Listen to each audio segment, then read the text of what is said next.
데미안.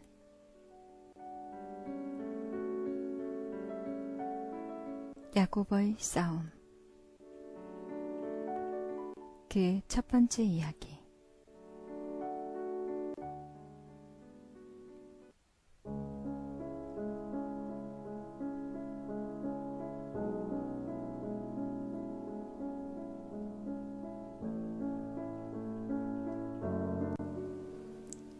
내가 특이한 음악가 비스토리우스에게 들은 아브락사스에 관한 이야기는 간단히 되풀이해서 설명하기는 어렵다. 오히려 그보다는 그에게서 나 자신으로의 길을 한 발짝 내디딜 수 있는 힘을 배웠다는 것이 중요했다. 그때 당시 나는 18살의 괴짜 젊은이였는데 5만 가지 일에 남다르게 조숙했지만 다른 5만 가지 일에는 아주 뒤떨어진 채 무력했다. 어떤 때는 다른 사람과 비교하면 자신이 무척 잘났다는 건방진 생각이 들기도 했지만 어떤 때는 의기를 상실한 채 비굴한 마음이 들기도 했다. 나는 나 자신을 천재라 여기다가 때로는 내가 반쯤은 미친 게 아닌가 하는 의심을 품었다.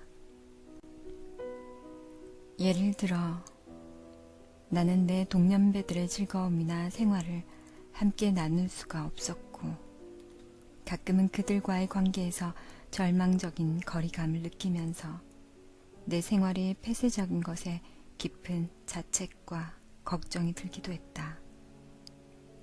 스스로의 힘으로 성장한 괴짜 피스토리우스는 내게 자기 자신에 대한 용기와 존경을 간직하라고 가르쳐 주었다.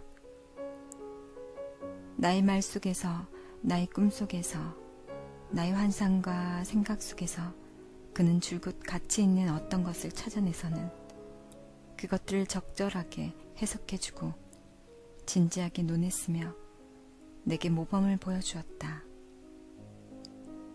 그는 말했다. 당신은 언젠가 내게 도덕적이지 않아서 음악을 좋아한다고 말한 적이 있어. 그 말에 이의를 제기하는 건 아니오.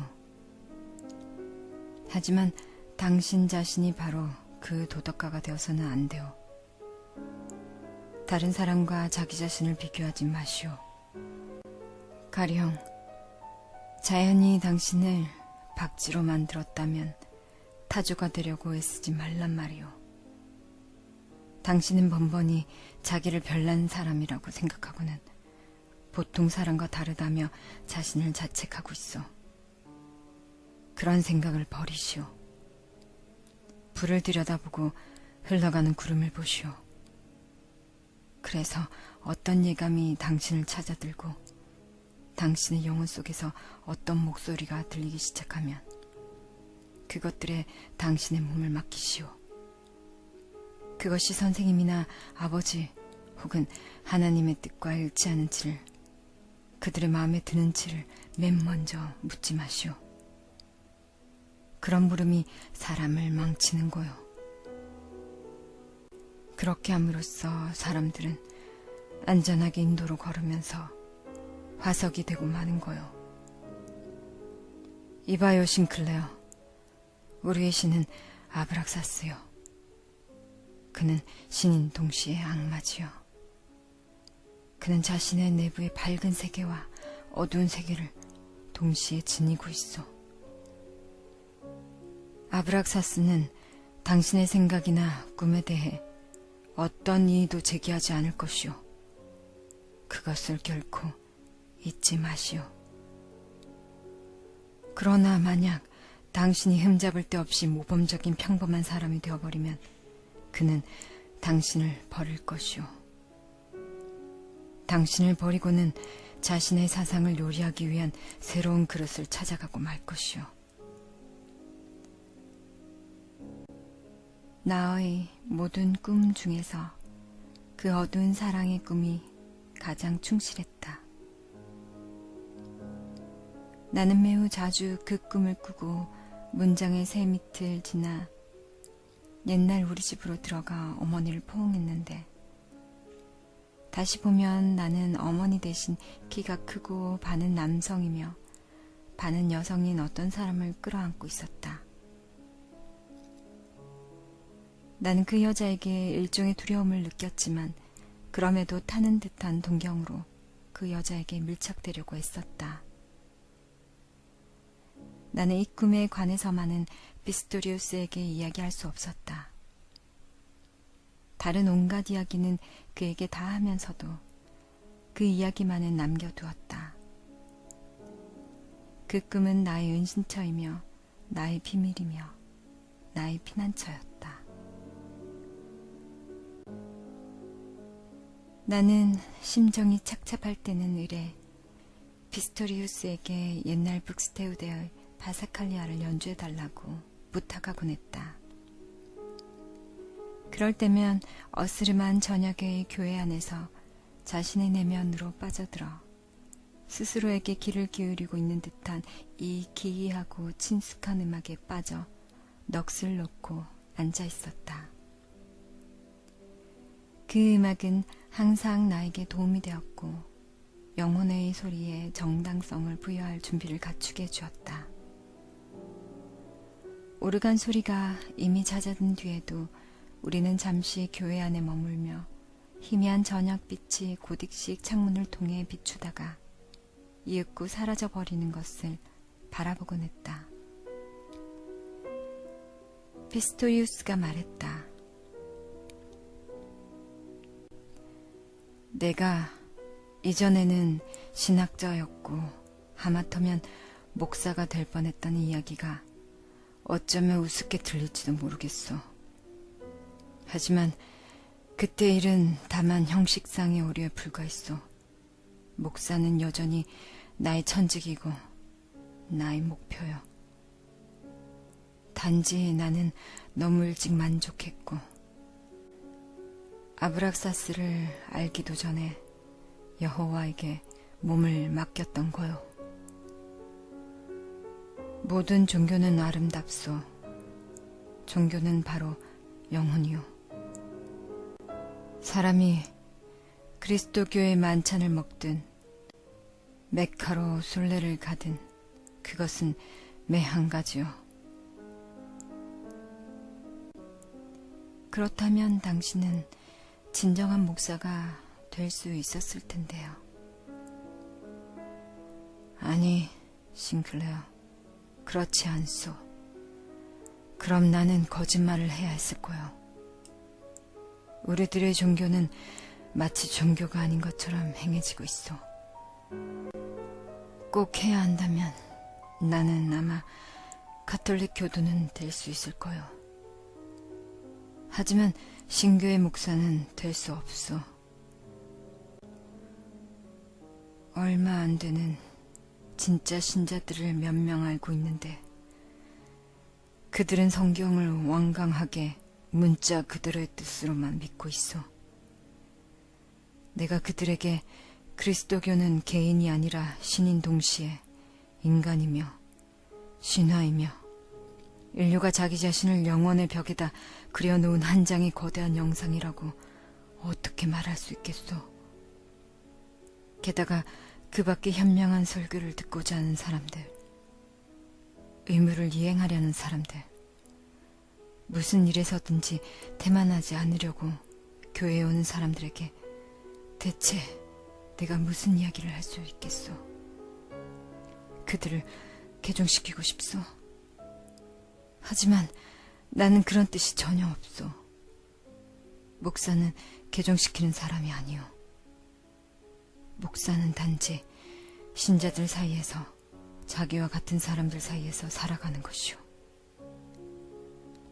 그것으로 우리가 신이라고 여기는 감정들의 믿음을 표현하는 자일 따름이오. 그는 말을 멈추었다. 잠시 숨을 돌리더니 이야기를 계속했다. 우리가 아브락사스라고 이름 지은 우리의 새로운 믿음은 아름다운 것이오, 싱클레어. 그것은 우리가 가진 것 중에서 가장 으뜸가는 믿음이요. 그러나 그것은 아직 갓난아이에 불과하지요. 아직 날개도 돋지 않은 거요. 고독한 종교. 그건 아직 진짜가 못 돼요. 종교란 공통적이지 않으면 안 되고 예배와 도취, 축제와 의식을 갖지 않으면 안 되는 거요. 그는 자기의 생각에 몰두해 들어갔다.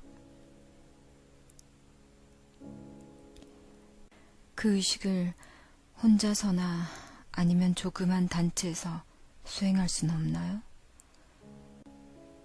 나는 주저하면서 물었다. 그건 가능하오. 그는 고개를 끄덕이며 말했다. 나는 이미 오래전부터 그렇게 해왔소. 만약 그런 일을 다른 사람들이 안다면 수년쯤은 가마원에 처박힐 그런 예배를 향해 왔소. 그러나 나는 그것도 진짜가 아님을 알고 있어. 갑자기 그는 내 어깨를 쳤으므로 나는 놀라 몸을 움츠렸다. 이봐요. 그는 성급하게 소리쳤다. 당신도 역시 비밀의식을 갖고 있어. 당신은 분명히 나에게 이야기하지 않은 꿈이 있을 것이오. 그것을 알려는 건 아니오.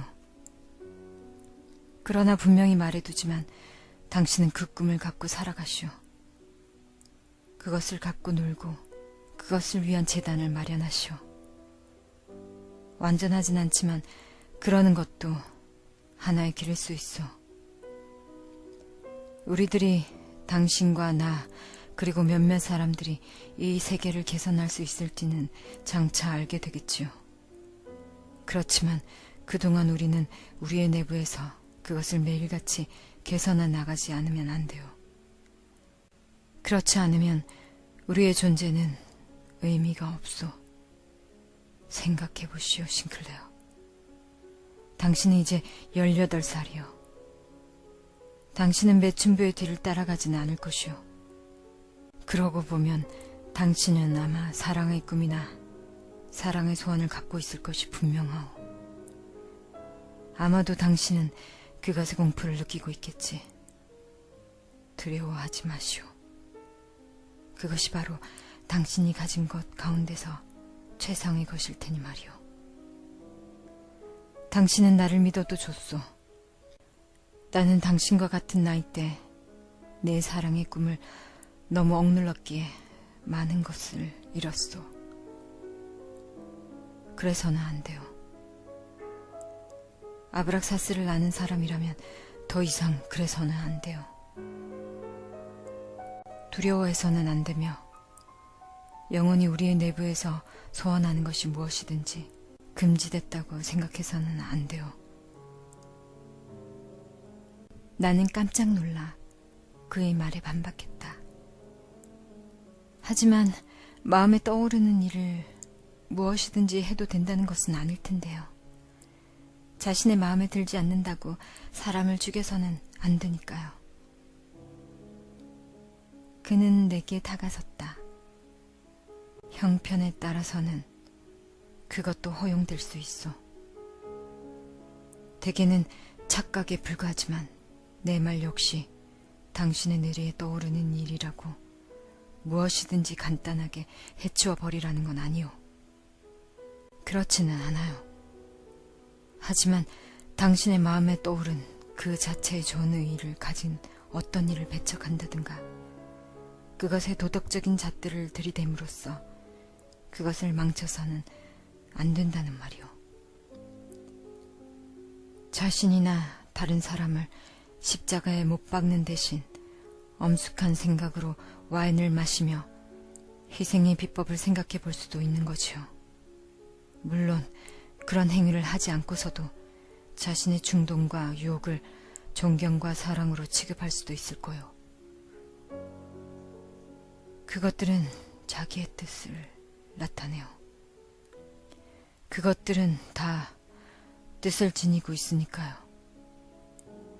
싱클레어, 혹시 당신에게 정말로 미친 생각이나 죄를 범하고 싶다는 생각이 떠오르면, 혹시 당신이 누군가를 죽이고 싶어진다거나 얼토당토 않은 추잡한 일을 저지르고 싶어지면 잠깐 동안이라도 아브락사스가 당신의 내부에서 그렇게 공상하고 있다고 생각해 보시오.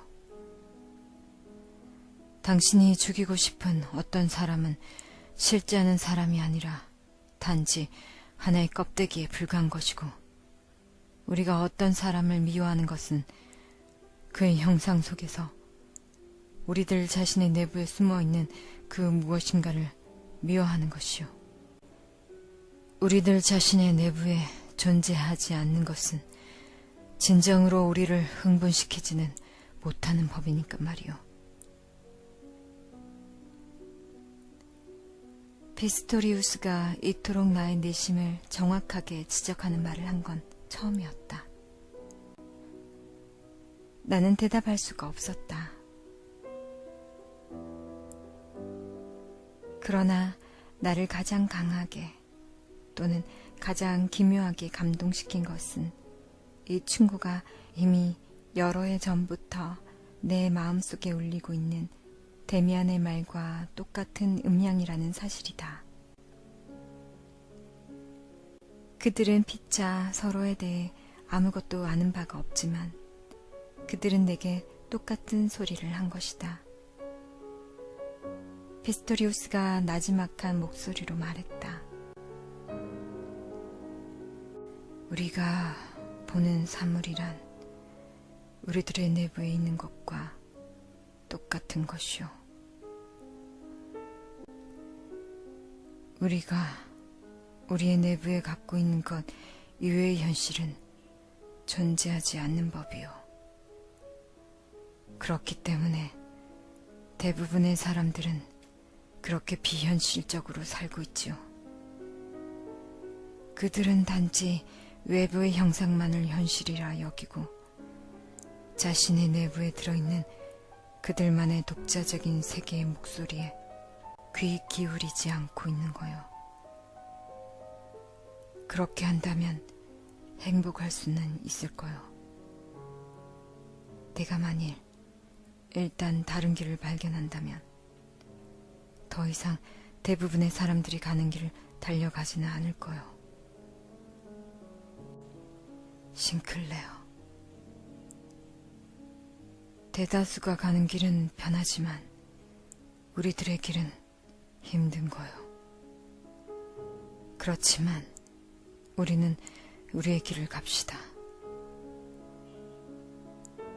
두 차례의 기다림이 헛되이 지나간 며칠 후 나는 그가 혼자서 술에 만취된 채 차가운 저녁바람을 맞으며 거리 모퉁이를 비틀거리며 돌아오는 것을 보았다. 나는 그를 부르고 싶지 않았다.